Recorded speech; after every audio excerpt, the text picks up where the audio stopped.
Hey everybody, it's Dr. Hensey here, and I just wanted to talk to you about assessment in GoPo, our U.S. government and politics. Let's talk a little bit about what assessment is going to be used for.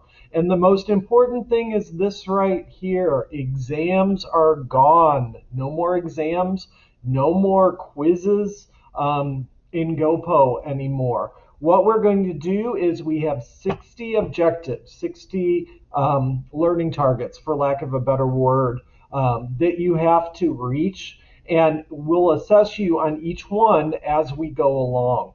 So at the end of each day's lesson, there'll be a task for you to complete. I'll give you 2 days to do that while we're on remote learning. And you will upload proof that you have completed that and you have met your assessment.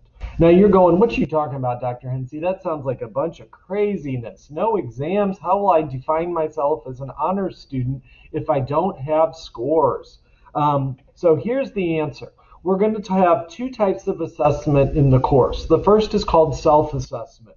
So after you watch the lecture and you answer the questions about it, I'm going to have a link in Google Classroom to AP Classroom, where there will be a AP Classroom quiz set up with that lesson. So if you finish lesson 1-1 in Google Classroom, click the link, go to AP Classroom, take the quiz for 1-1. It's going to be a small handful of multiple choice questions.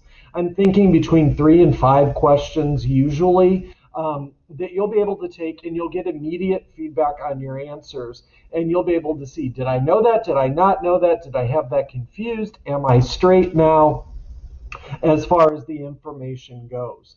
Once you have done that and taken that self-assessment, that is yours to use. It's not scored.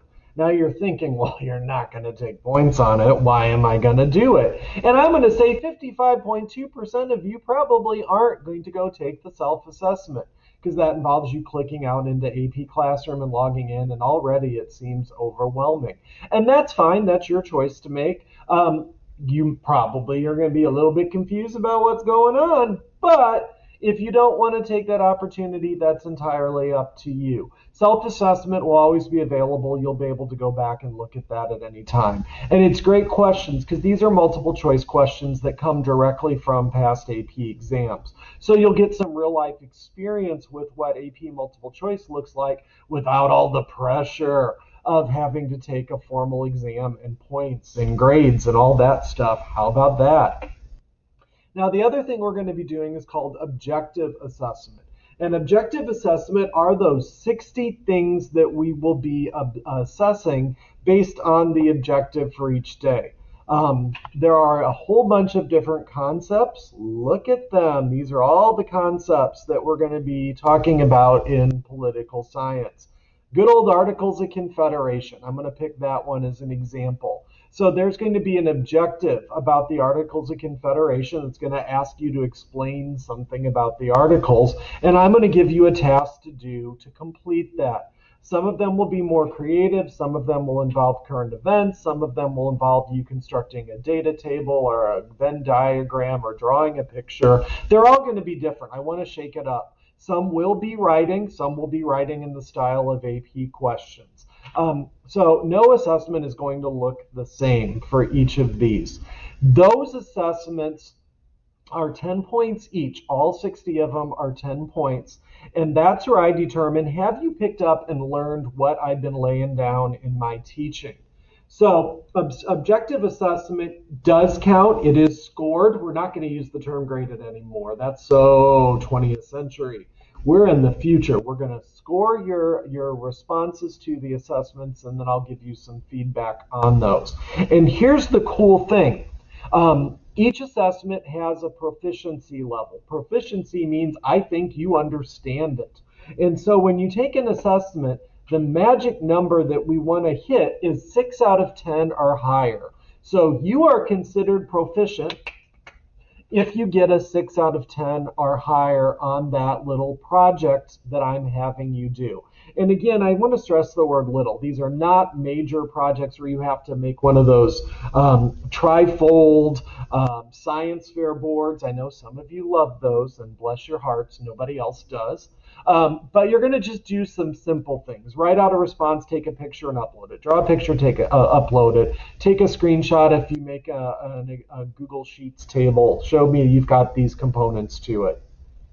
So they're going to be pretty simple. They're not going to be time consuming because you do have 60 of them to do.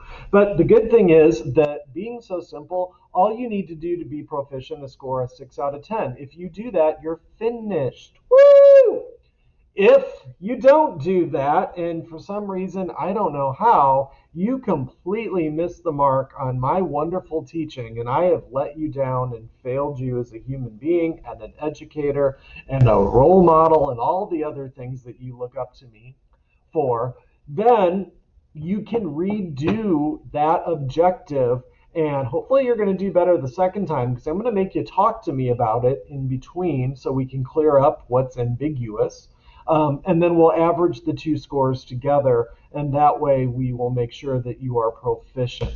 Nobody should leave GoPo unproficient. I don't think that's the right words. Underproficient, non-proficient. That's the word in any of the objectives. And that's what's going to be in the grade book. You'll see it'll say Con 2A, Con 3B, just like these.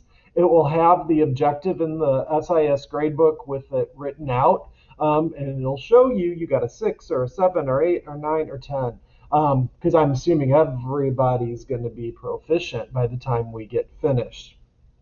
Now, I know some of you are little grade mongers and you got to get perfect on everything. So let's say you take one and you get a 6 out of 10. Can you redo it? No, you can't.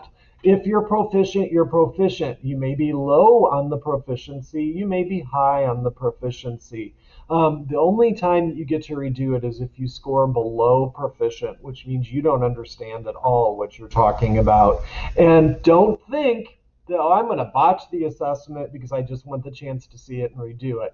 Don't forget, it's an average of the two scores. See, I'm on to you guys. So if you get like a 3 out of 10 and then you redo it and get a 10 out of 10, your average is still going to be a 7 out of 10. So not that 7 out of 10 isn't great, but don't think you could take a look at it, do the assessment, botch it, do it again, and get it perfect. It doesn't work that way. It is the average of those two scores. But I don't even know why I'm talking about that ad nauseum here, because everybody's going to be proficient on the first time around because they're going to do what you're expected to do. So that's how assessment works. Self-assessments don't count, but you should do them because they're going to determine what you know and don't know. And objective assessments are scored, and that is proof to me, you, your parents, and the world at large that you are proficient at any of these topics, like legitimacy of the Supreme Court or judicial review or presidential policy making or economic policy. Who doesn't want to be proficient in that? So that's all I have for assessment. If you have questions, drop me an email, stop by and ask in person, and I'll be glad to answer that. And as always, have a great day. Bye, everybody.